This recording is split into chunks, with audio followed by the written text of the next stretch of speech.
नमस्कार, big fight live में आपका स्वागत है। मैं हूं विजय त्रिवेदी। बिग फाइट लाइव मंच है, प्लेटफॉर्म है हर आवाज़ को जगह देने का, ताकि ना केवल उस आवाज़ की सुनवाई हो सके बल्कि दूसरे लोग उस आवाज़ पर अपनी राय बना सकें। बिग फाइट लाइव में हम जगह देते हैं ना केवल अपने खास मेहमानों की राय और आवाज़ को, बल्कि आम आदमी की बात रखने की भी कोशिश करते हैं, क्योंकि आम आदमी से बनता है मुल्क। लेकिन हम मानते हैं कि हर एक को अपनी बात कहने और रखने का हक है, भले ही हम उस राय से इत्तेफाक नहीं रखते हैं। और जनता सबसे बड़ी जज है किसी पर भी फैसला करने के लिए। इसीलिए कुछ लोग कहते हैं कि जब बोलेगा तो बोलोगे कि बोलता है। हम बोलेगा तो बोलोगे कि बोलता है, हम बोलेगा तो बोलोगे कि बोलता है। दुनिया चाहे कुछ भी बोले बोले, हम कुछ नहीं बोलेगा। हम बोलेगा तो बोलोगे कि बोलता है, हम बोलेगा तो बोलोगे कि बोलता है। हम तो कुछ नहीं बोलेगा। हम बोलेगा तो बोलोगे कि बोलता है, हम बोलेगा तो बोलोगे कि। चुनाव आयोग बुधवार को सवेरे अगली लोकसभा के लिए आम चुनावों के कार्यक्रम का ऐलान करने वाला है। तो आजकल बोलने का मौसम है, हर कोई बोल रहा है। एक दिन में अलग अलग जगहों पर अलग अलग तरीके से कई बार बोल रहा है, ताकि आप उनकी बात को समझ सकें। कुछ लोगों का मानना है कि राजनेता अपने भाषणों से सोसाइटी को बांटने की कोशिश करते हैं, उनमें जहर फैलाते हैं। ऐसी एक राय पर सुप्रीम कोर्ट में जनहित याचिका दायर की गई और मांग की गई कि अदालत चुनाव आयोग को ऐसे भाषण देने वाले नेताओं पर रोक लगाने के निर्देश दे, लेकिन सुप्रीम कोर्ट ने मना कर दिया। अदालत का कहना था कि इस पर रोक लगाने का मतलब अभिव्यक्ति की आज़ादी पर, फ्रीडम ऑफ एक्सप्रेशन पर पहरा लगाना होगा, जो जमहूरियत में ठीक नहीं है, और इस पर अंतिम फैसला करने का अधिकार सिर्फ जनता का है। तो इस पर चर्चा करेंगे हमारे खास मेहमानों के साथ। हमारे साथ हैं कांग्रेस के वरिष्ठ नेता सुनील शर्मा साहब, प्रोफेसर राकेश झा साहब जो राजनीति विज्ञान के प्रोफेसर हैं, आम आदमी पार्टी के डॉक्टर राकेश पारिक और आरटीआई एक्टिविस्ट राकेश शर्मा साहब। आप सबका बहुत बहुत स्वागत है बिग फाइट लाइव में।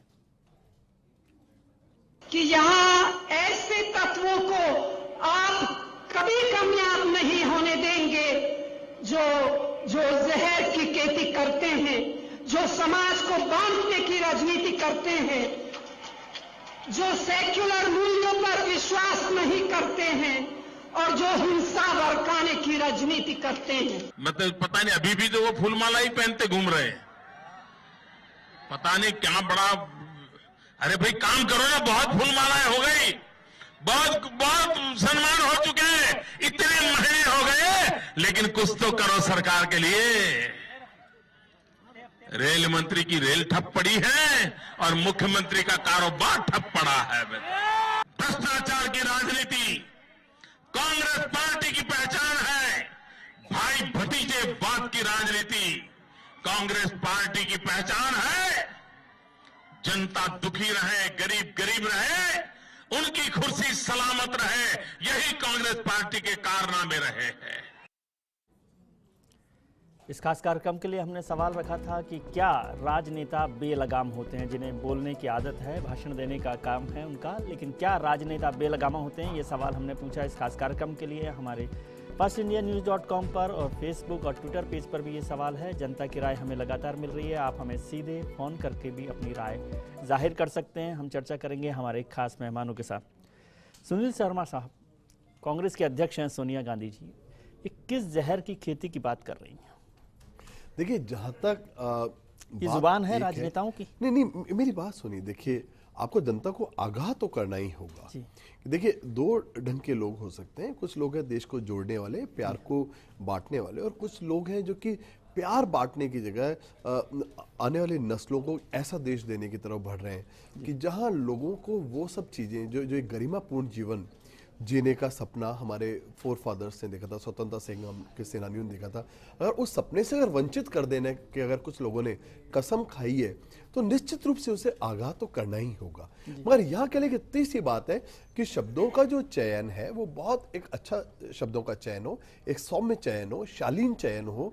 देखिए, आपको मैं नेल्सन मंडेला की एक बात कहना चाहूँगा, और जो जो पूरा जो हमारा जो आज की विषय वस्तु है शायद उसको बड़ा अच्छी तरह रेखांकित होगी उस बात से। उन्होंने कहा कि there is a difference between politician and leaders, जी कि पॉलिटिशियन वो है जिनको निगाह में केवल और केवल वोटर होता है, जी। और लीडर वो है जिसकी निगाह के अंदर आने वाली नस्लें होती हैं। जी। शायद पूरे देश की हमारी जो सबसे बड़ी समस्या आ गई है, लीडर्स बहुत ही रेयर बचे हैं, पॉलिटिशियंस ज्यादा हैं जो केवल येन केन प्रकार सत्ता में आना चाहते हैं। मगर बहरहाल ये तो आपको मानना ही पड़ेगा। मतलब आप कांग्रेस अध्यक्ष के जो भाषण की जुबान है उससे एग्री नहीं करते? नहीं, मैंने बिल्कुल नहीं कहा। देखिए, उन्होंने आगाह किया है, वहां अगर आप आगाह कर रहे हैं, आप चेता रहे हैं आने वाले, क्योंकि देखिए इलेक्शन जो है, इंतखाबात है, वो बहुत एक महत्वपूर्ण चीज है, देश के मुस्तकबिल को तय करते हैं, देश के भविष्य को तय करते हैं। और जमहूरियत के अंदर आप अपनी बात, अगर ये बात नहीं कहेंगे, आप ये बात नहीं लोगों को बताएंगे कि कौन लोग हैं जो 3 बार चुने जाने वाले मुख्यमंत्री को आप जहर की खेती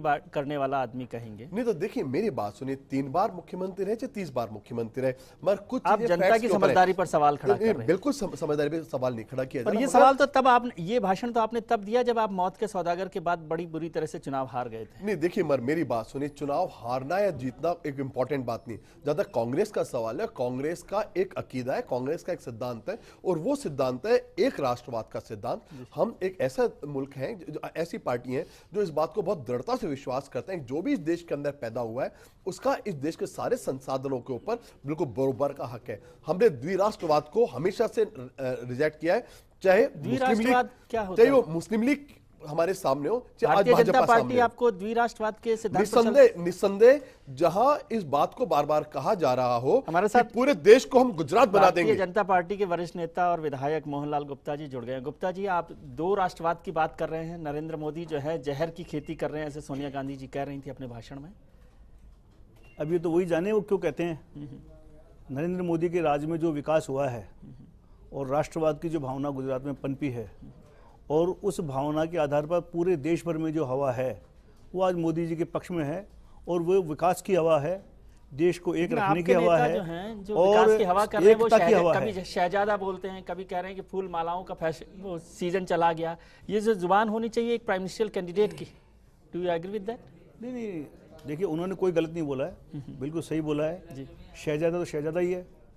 2 बार जो लोकसभा में चुनकर आ जाए, शहजादा नहीं है क्या? आप कहते हैं राहुल गांधी शहजादा नहीं है क्या?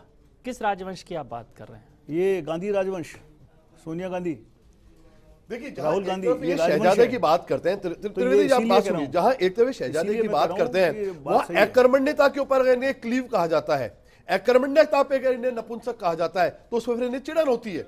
जब इन्हें यही बात ये कही जाती है कि जो भी आदमी अपने राज धर्म को नहीं निभाता, खुद अटल बिहारी वाजपेयी जो उनके सम्माननीय है वो कह के चुके हैं कि भाजपा और नरेंद्र मोदी ने अपना राज धर्म नहीं निभाया है। सुप्रीम कोर्ट का जो डिसीजन आया है उसमें मोदी को या तो आप ये कहिए अटल बिहारी वाजपेयी की समझ कम थी, या तो आप ये बताइए अटल बिहारी वाजपेयी की समझ कम कर रहे हो कांग्रेस पार्टी, अटल बिहारी वाजपेयी की समझ कम थी। यानी मोहनलाल जी ये कहना चाहते हैं, मेरे मित्र मोहनलाल जी ये कहना चाहते हैं आदेशों की अवहेलना कर रहे हो, ये सबसे बड़ी बात। माननीय अटल बिहारी वाजपेयी का पॉलिटिकल एक्यूमेंट इस पर चर्चा करेंगे सुनील जी। उसके बाद तो सुप्रीम कोर्ट का डिसीजन आ चुका। नरेंद्र मोदी जी और सोनिया गांधी के बाद अगर सबसे ज्यादा बदजुबानी की गई तो वो आम आदमी पार्टी के नेताओं ने की। पिछले विधानसभा चुनावों में सबसे ज्यादा बदजुबानी आम आदमी पार्टी के नेताओं ने की। उसमें सबसे बड़े नेता आपके अरविंद केजरीवाल साहब हैं, उन्होंने भी बहुत कुछ बोला, कुमार विश्वास साहब ने बहुत कुछ बोला, मनीष सिसोदिया जी ने बोला, सोमनाथ भारती जी का तो जिक्र करना भी ज़्यादा उचित नहीं होगा, वो तो बहुत सारी बातें हैं। तो ये क्या है? ये देखिए, आम आदमी पार्टी कोई आम आदमी की जुबान है ये बदजुबानी? आम आदमी पार्टी जो है वो कोई सीजन पॉलिटिशियंस तो है नहीं, ये लोग आम आदमी हैं, और पिछले 60-65 सालों में जो इन्होंने देखा है उससे जो गुस्सा है वो इनका बाहर निकलता है। आम आदमी पार्टी के आदमी जो बोलते हैं, नेता बोलते हैं, मैं मानता हूँ शब्दों का चयन गलत है, लेकिन वो स्पॉन्टेनियस निकलने वाली बात है। लेकिन विजय जी, मैं ये कहना चाहूँगा, कांग्रेस और बीजेपी के जो स्टेटमेंट्स हैं वो प्लान होते हैं। ये प्लान स्टेटमेंट्स होते इसलिए कि चर्चा हो इस बात पर, ध्रुवीकरण हो हिंदू मुसलमान के अंदर, और जो मुख्य मुद्दे हैं उनसे ध्यान भटक जाए। जिन भ्रष्टाचार के बारे में आप पिछले 10 साल तक आप जो झेल रहे हो स्कैम्स को, उनकी चर्चा नहीं होती आजकल। अब चर्चा केवल स्टेटमेंट्स की होती है। तो हमारे स्टेटमेंट्स, अगर शब्दों का चयन गलत है तो हो सकता है गलत हुआ हो। प्रोफेसर साहब, जो डॉक्टर राकेश पारेख ने कही वो भी महत्वपूर्ण बात है कि भारतीय जनता पार्टी और कांग्रेस के जो नेता हैं वो इश्यूज से डाइवर्ट करने के लिए इस तरह के प्लान स्टेटमेंट देते हैं ताकि उस पर चर्चा हो। क्या आपको लगता है ये फ्रीडम ऑफ एक्सप्रेशन का हिस्सा है? सबसे पहले तो मैं आपको बताऊं, कोई भी राजनीतिक दल है जी, वो सभी अपने पक्ष में करने, इश्यूज को अपने पक्ष में करने के लिए इसका प्रयोग करते हैं जी, कोई भी राजनीतिक दल इसमें एक्सेप्शन नहीं है जी। कांग्रेस को आप ले लें, आप बीजेपी को ले लें, आम आदमी पार्टी को ले लें, या अन्य जो क्षेत्रीय दल हैं, सभी दलों को आप देखें। और सबसे बड़ी बात है इसके पीछे कारण क्या है। इसके पीछे जब कारण पर हम ध्यान देते हैं तो भारतीय राजनीति में जब पहले विचारधारा आधारित राजनीति होती थी, अब विचारधारा आधारित राजनीति ने होकर व्यक्तित्व आधारित राजनीति होने लग गई। और जब व्यक्तित्व आधारित राजनीति होगी तो इस प्रकार की दशा दुर्दशा होगी। लेकिन अमेरिका में प्रेसिडेंशियल फॉर्म ऑफ इलेक्शंस में वहां पर इस तरह के बदजुबानी नहीं होती है। विचारधारा के आधार पे होता है। तो वही बात मैं कर रहा हूँ कि वहां पर तो मैं ये नहीं कह रहा व्यक्तित्व, वहां भी विचारधारा है, लेकिन यहाँ विचारधारा नहीं, यहाँ तो क्या है, येन केन प्रकार सत्ता गठबंधन की राजनीति और आगे डेवलपमेंट हो गया, क्योंकि अब अपने पास कोई अल्टरनेट नहीं रहा। लेकिन आप इसे फ्रीडम ऑफ एक्सप्रेशन मानते हैं कि कुछ भी बोले? कुछ भी बोले, ये फ्रीडम ऑफ एक्सप्रेशन तो नहीं है, तो स्वच्छंदता होगी। स्वतंत्रता और स्वच्छंदता में तो भेद है। जी, राकेश शर्मा जी, आप इलेक्शन वास्ते हैं, आप इलेक्शंस को देखते रहे हैं, क्या आपको लगता है कि पॉलिटिकल लीडर्स जो बदजुबानी करते हैं, जिसे हम बदजुबानी कह रहे हैं, वो बहुत ही सोची समझी उनकी राजनीति का हिस्सा होता है, ताकि जिन सवालों का जवाब जनता पूछ रही हो उन सवालों का जवाब देने की ज़रूरत ना पड़े? देखिए, ये जो भी राजनीतिक पार्टियों के जो भी ये नेता हैं जो इस तरह की जो ये बात करते हैं, ये बिल्कुल मतलब अनर्गल और बचकानी बातें हैं, क्योंकि इस तरह की बातों से आप जनता को क्या संदेश देना चाह रहे हैं? जनता आपको चुन के भेजती है संसद में, विधानसभाओं में, कि आप जाके आम आदमी का मुद्दा वहाँ उठाएं, ना कि आप किसी पे व्यक्तिगत हमले करें, क्योंकि इन व्यक्तिगत हमलों से आप जनता को क्या दे देंगे कि आपने किसी को कह दिया नपुंसक, कोई किसी को कह रहा है 10 नंबरी है। लेकिन आप काम की बात करें ना, वहाँ जाके कोई ऐसे तर्क दें उनके काम से संबंधित कि आपने जनता का ये काम नहीं किया, आपने विकास का ये काम नहीं किया, आपको इस तरह से काम करना चाहिए। आप व्यक्तिगत हमले, ऐसा नहीं लगता कि ये भाषण उनके लिए दिया ही नहीं जाता जिन पर हमला किया जा रहा है, वो खुद को बचाव के लिए है? ये बिल्कुल ये ऐसा है। और जैसा ये कहते हैं कि ये बिल्कुल कि आपको ये बोल अभिव्यक्ति की स्वतंत्रता, तो ये अभिव्यक्ति की स्वतंत्रता क्या केवल इन नेताओं के लिए? जब कोई आम आदमी किसी सांसद या किसी विधायक के लिए कुछ कह देगा, अगर जैसा कि हमने अन्ना आंदोलन के दौरान देखा था कि कुछ ऐसी टिप्पणियां हो गई थी, तो हंगामा हो जाता है, तो उसमें तो आप कह रहे हो कि विशेषाधिकार का हनन हो गया। और जब आप एक दूसरों के लिए कुछ भी कह सकते हो तो ये बहुत गलत है। राकेश जी, एक स्टेटमेंट आपको याद दिलाऊं, सुशील कुमार जी ने कहा था कि लोग बोफोर्स को भूल गए, कोल स्कैम को भूल जाएंगे, कोलगेट को भूल जाएंगे, और सही कहा था, क्योंकि हम लोग जब चुनाव आते हैं ना तो पिछले 10 साल के सारे कुकर्म भूल जाते हैं। अब 2G की चर्चा नहीं हो रही है, CWG की चर्चा नहीं हो रही है, आदर्श की चर्चा नहीं हो रही है, चर्चा हो रही है कि इन्होंने पपी रिमार्क दे दिया, इन्होंने नपुंसक कह दिया। तो इसका ये हमारे हिसाब से सोची समझी साजिश होती है। दोनों पार्टियां केवल ऐसे कुछ बयान जारी कर देती है, चर्चा मुख्य मुद्दों पर ना हो, ये उद्देश्य होता है। मोहनलाल जी, आपसे जानना चाहता हूँ, मुझे ब्रेक पर जाना, लेकिन मैं पूछना चाहता हूँ नपुंसक और 10 नंबरी में क्या फ़र्क है? ये तो आप भी बताइए क्या फ़र्क है। एक हमको आप 10 नंबरी बोलें किसी को और आपको नेता को कोई नपुंसक बोले, क्या फ़र्क है? देखिए, ऐसा है, नपुंसक नंबरी सबको मालूम है जी, जिसमें पुरुषत्व तो नहीं होता है वो नपुंसक होता है। तो नरेंद्र मोदी ऐसे हैं। और 10 नंबरी क्या? और 10 नंबरी वो होता है कि जिसने 1 2 3 4 5 6 7 8 9 पाप कर लियो और 10वां पाप करने जा रहा हो जी। आप दोनों को अलाउ कर रहे हैं, दोनों को डिसअप्रूव कर रहे हैं? 10 नंबर पाप किया उसको तो कहना पड़ेगा 2G। अच्छा, 10 नंबरी को आप अप्रूव करते हैं, नपुंसक को अप्रूव नहीं? 10 नंबर 10 पर पास हो गया ना वो। सुनील जी, ये सोच चुके खा के बिल्ली हच हो गई है। ये बिल्ली जो येदुरप्पा की पार्टी है, जो रेड्डी ब्रदर्स की पार्टी है, जो कल तक ललित मोदी के साथ बैठ के रामबाग के अंदर गलबैया करते थे, जो उनकी पार्टी है, जिनका पूरा आकंठ जो भ्रष्टाचार के अंदर डूबे हुए हैं, वो भ्रष्टाचार के ऊपर वो अगर भ्रष्टाचार की बात बताने जा रहे हैं तो बहुत बड़ी बात है। इन्होंने पनडुब्बी में स्कैम किया, कोयले में स्कैम किया, आकाश में स्कैम किया, पानी में स्कैम किया, धरती पे स्कैम किया, सारे 60 वर्ष तक स्कैम करते रहे और विदेशों से पैसा लाए नहीं, काला धन इनका जमा है। अब ये छोटी छोटी बातों पर वो जिनके करते रहते हैं, ये करते मुख्यमंत्री रहते हैं, कोई जिनके मतलब नहीं है इसका। मुख्यमंत्री अपने सरकारी आपने हेलीकॉप्टर्स के आपकी सरकार थी अंदर 5 साल, करप्शन करते हुए पकड़े आपकी गए सरकार हो। 5 साल थी, आपने जांच करवा करके किसी को दोषी सिद्ध करेंगे। देखिए, प्रतिक्रियावादी कोई राजनीति सिद्ध नहीं कांग्रेस किया। का चरित्र तो नहीं इसका है। मतलब फिर आरोप क्यों लगाते हो बिना प्रतिक्रियावादी बात के? चरित्र कांग्रेस बिना बात के आरोप क्यों लगाते हो आप? तो येदुरप्पा को आप ही ने निष्कासित किया था। चलिए, इस पर रेड्डी ब्रदर्स अभी भी जेल के अंदर गए हुए हैं। येदुरप्पा- देखिए, कांग्रेस का कदम एक चरित्र है कि कांग्रेस में अगर कहीं भी अगर येदुरप्पा को हमें यदि लगा है, किसी ने लिया देखिए है बात तो- सुनिए, कांग्रेस को अगर कहीं भी लगा है कि इस आदमी ने गड़बड़ की है तो भले ही वो हमारा मंत्री, हमने उसको जेल भेजा है। चलिए, आपने वो सुनील जी, देखा, आप नहीं तो सोनिया आप में गांधी वो को साहस भेज है दीजिए, और राहुल गांधी को आप में वो भेज साहस है। आप भी बडेरा को सोमनाथ भेज दीजिए, आप भी बडेरा को। सोमनाथ का बर्खास्त नहीं किया आप लोगों ने। बडेरा को भेज दीजिए। आपने राज्यसभा देखो, नहीं, हमने बाकायदा जेल भेजा, वो हमारी पार्टी ने लेने देना नहीं। जेल भेजना मेरी हो बात या सुनो, सोनिया गांधी हमने को उनको भेजो, जेल राहुल भेजा गांधी है। को भेजो, अभी बडेरा मोदी को को भेजो। जेल भेजने का चलिए, साहस केवल कांग्रेस में ही हो सुनील जी, सकता है। दोनों लेके आ गए। दोनों पार्टियों के करप्शन ही आप 65 साल तक राज ही गुप्ता आपने जी, किया दोनों है। पार्टियों के जो वो महान डीएमके की भैया, राज आप आप लोगों ने अपनी किया है। जानकारी देखिए आप सुधारिए। वो डीएमके की सपोर्ट आपने किया है। आप अपनी जानकारी सुधारिए। आपके सपोर्ट से सर, आपके सपोर्ट सुनील से जी, राज्यसभा में सुनील जी, जानकारी सुधारिए। सुनील जी, दोनों पार्टियों के महान योगदान पर हम है ना ब्रेक के बाद चर्चा करेंगे कि दोनों पार्टियों का कितना महान योगदान है इस पूरी राजनीतिक व्यवस्था में। हम तुरंत लौटकर आते हैं, आप हमारे साथ बने रहिए। आजकल राजनीति बहुत गंदी हो गई है, हर कोई अपना स्वार्थ देखना चाहता है और उनको पब्लिक से कोई मतलब नहीं है। वो सिर्फ राजनीति में पैसा कमाने, अपनी धाक जमाने के लिए आते हैं, उनको पब्लिक से कोई मतलब नहीं है। राजनीति इस तरह जो हल्का होता जा रहा है, क्योंकि यहाँ पर जो शब्दकोश है इनके पूर्ण तरीके से शब्दावली का प्रयोग नहीं कर पाते हैं, इसलिए राजनीति इस तरह जो डाउन होता जा रहा है। नेताओं पे जो है लगाम कसनी चाहिए सर, उनकी लैंग्वेज पे आम जनता के ऊपर भी बहुत ज़्यादा जो है प्रभावशील होती है। जब उनकी लैंग्वेज की मतलब जो है शब्दकोश जो होते हैं, अगर वो शब्दकोश अच्छी नहीं जाएगी तो आम जनता के ऊपर भी उस चीज़ का फर्क पड़ता है। बोलेगा तो बोलोगे के बोलता है, हम बोलेगा तो बोलोगे के बोलता है, बोलेगा तो बोलोगे के बोलता है, हम बोलेगा तो बोलोगे के बोलता है। मुकेश अंबानी के लिए इतना प्यार है इन लोगों के दिल में कि उसके खिलाफ एफआईआर हो जाए तो ये बीजेपी और कांग्रेस वाले सुप्रीम कोर्ट में जाते हैं। मुकेश अंबानी खुद नहीं जा सकता क्या? तुमको जाने की सारे उसकी चापलूसी करने में आगे दिखाना चाहते हैं जी, मैं ज्यादा बड़ा चापलूस, मैं ज्यादा बड़ा चापलूस। मोदी जी ने कहा मैं अगर देश का प्रधानमंत्री बन गया तो स्विस बैंकों का सारा पैसा वापस लेके आऊंगा। तो इसमें राहुल गांधी में क्या फर्क है? इसमें राहुल गांधी में क्या फर्क है? दोनों मुकेश अंबानी के चमचे हैं, दोनों मुकेश अंबानी के एजेंट हैं। मुकेश अंबानी की एक जेब में राहुल गांधी और दूसरी जेब में मोदी है।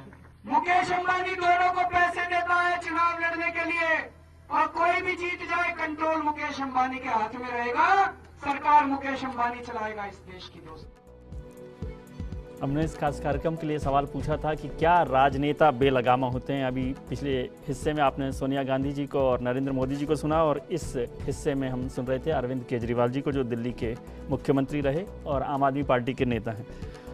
डॉक्टर राकेश पारिक जी, ये सच है या बदजुबानी है, बेलगामी है?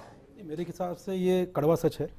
अब उसको पेश करने का तरीका आप सॉफ्ट रख सकते हो जैसे योगेंद्र जी करते हैं, या फिर जैसा आपके दिल में आ रहा है वैसा बोल रहे हो, या अरविंद जी बोल रहे हैं। अच्छा, सभी लोग अपने दिल की बात बोलते हैं। इस पर सुनील जी से और मोहनलाल जी से दोनों से पूछूंगा, क्योंकि मुकेश अंबानी के दोनों ही लोग जो शब्द लिए हैं उन्होंने इस्तेमाल, वो मैं नहीं करना चाहता। लेकिन कोटा से हमारे साथ दर्शक जुड़ रहे हैं, कृष्ण मोहन जी। कृष्ण मोहन जी, आपका क्या कहना है? हाँ जी जी, मैं सर निवेदन करना चाहता हूँ जी कि ये जो जितने भी राष्ट्रीय दल हैं, राजनीतिक दल, जी इनके पास में कोई नीतिगत कार्यक्रम नहीं है जी। वो जनता को नीतिगत मुद्दों और जनता की समस्याओं से भटकाने के लिए एक दूसरे पर यह ओछी भाषा का प्रयोग कर रहे हैं जी, ताकि जनता का ध्यान जो है जन समस्याओं पे, महंगाई, भ्रष्टाचार और शिक्षा जी। की गलत नीतियां हैं, न्याय जनता को नहीं मिलता है, जी इस पर जनता का ध्यान नहीं जाए।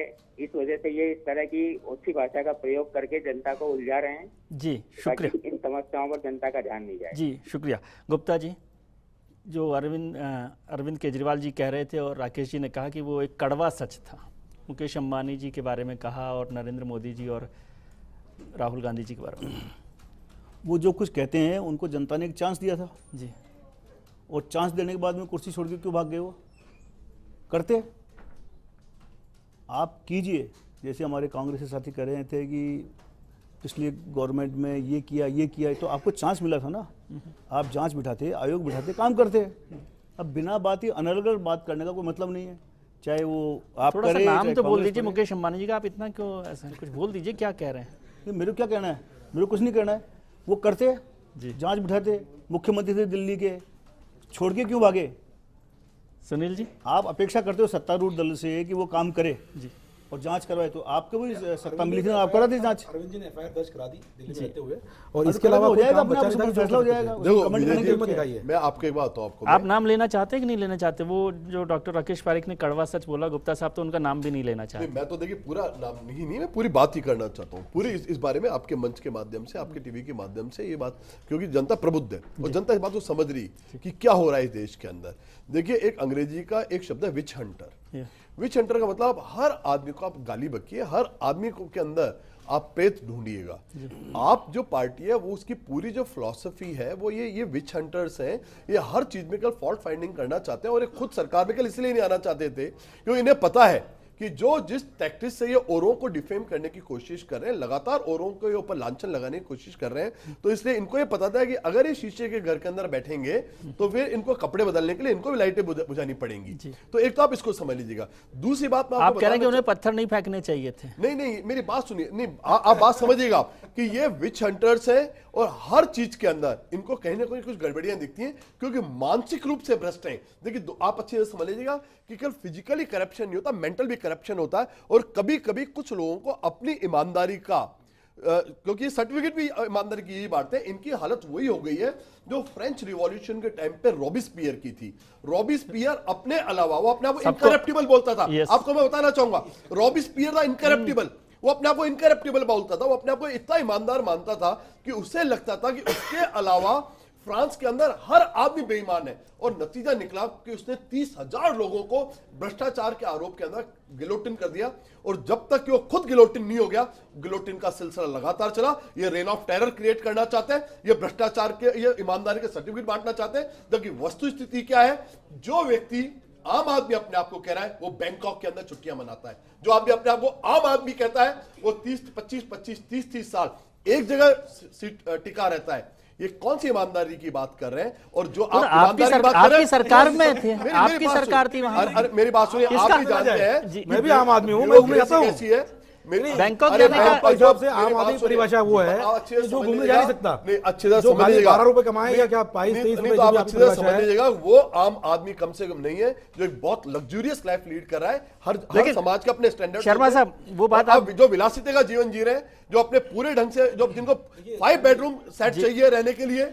मुख्यमंत्री के होने के नाते जो 5 बेडरूम सेट ढूंढ रहे हैं, वो आप उनको आम आदमी कह रहे हैं, बहुत अच्छी बात है। ईश्वर के हर आदमी ऐसा आम आदमी। प्रोफेसर साहब जी, उनको आप सपोर्ट कर रहे हो? इस देश का आम आदमी क्या बात है, ईमानदार है।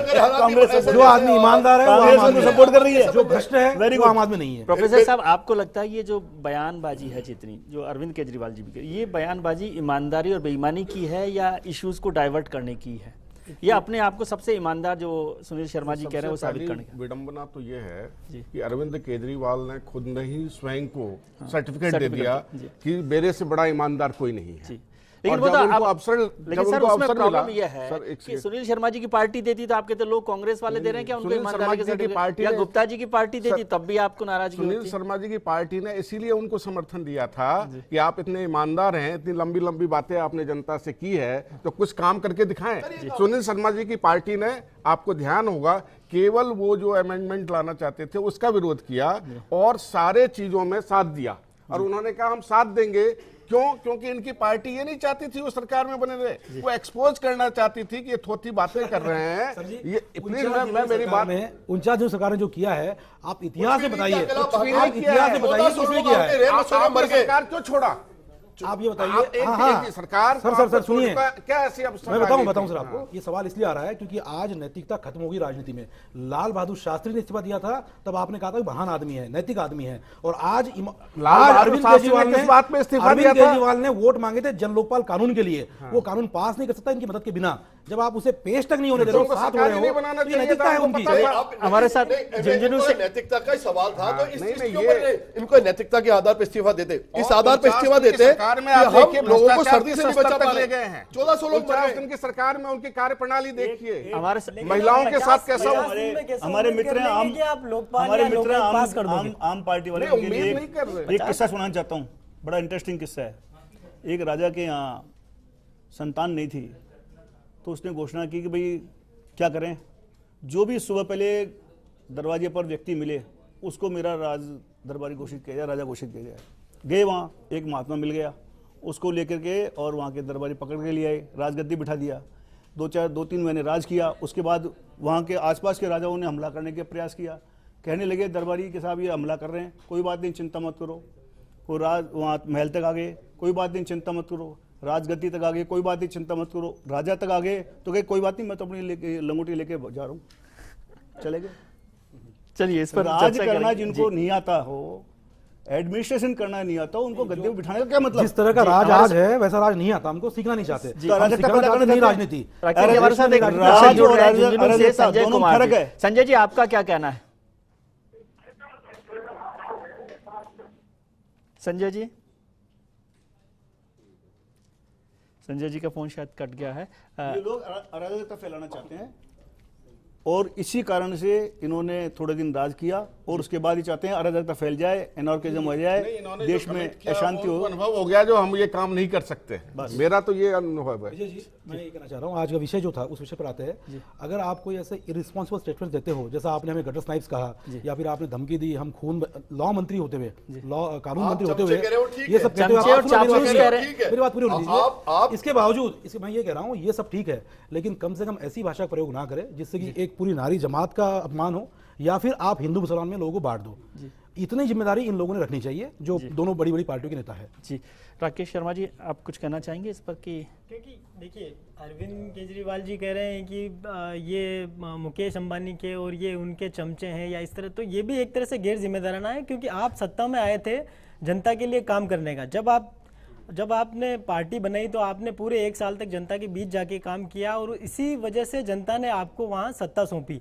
तो अब आप जैसे ही आपने सत्ता जैसे ही आपको मिली तो आप इस तरह की बयानबाजी पे, क्योंकि इस तरह की बयानबाजी इतनी पहले नहीं हुई है। और अब चलिए इस पर चर्चा, पारिक साहब चर्चा जारी रखेंगे हम लोग ब्रेक के बाद भी, और तुरंत लौट कर आते हैं। हमारा खास पैनल हमारे साथ बना हुआ है, आप भी हमारे साथ बने रहिए, तुरंत लौट कर आते हैं। आजकल राजनेताओं की भाषा में जो मर्यादा होनी चाहिए वो बिल्कुल नहीं है। निम्न स्तर पे जाकर एक दूसरे पर आरोप और प्रत्यारोप लगाने के साथ अगर वो संयंत्र भाषा का इस्तेमाल करते तो आम जनता को ज़्यादा बात समझ में आती। आजकल नेताओं की भाषाओं को कंट्रोल नहीं रहा है। नेता आजकल अपने एक दूसरे पर प्रत्यारोप लगाते हैं, तुच्छ भाषा का इस्तेमाल करते हैं, एक दूसरे को प्रत्यारोप लगाते रहते हैं। टीवी में छाने के लिए एक दूसरे पे कीचड़ उछालते रहते हैं और पब्लिक को गुमराह करते रहते हैं। आजकल के नेता बिल्कुल ही लोगों की परवाह नहीं करते हैं। बोलेगा तो बोलोगे के बोलता है, हम बोलेगा तो बोलोगे के बोलता है।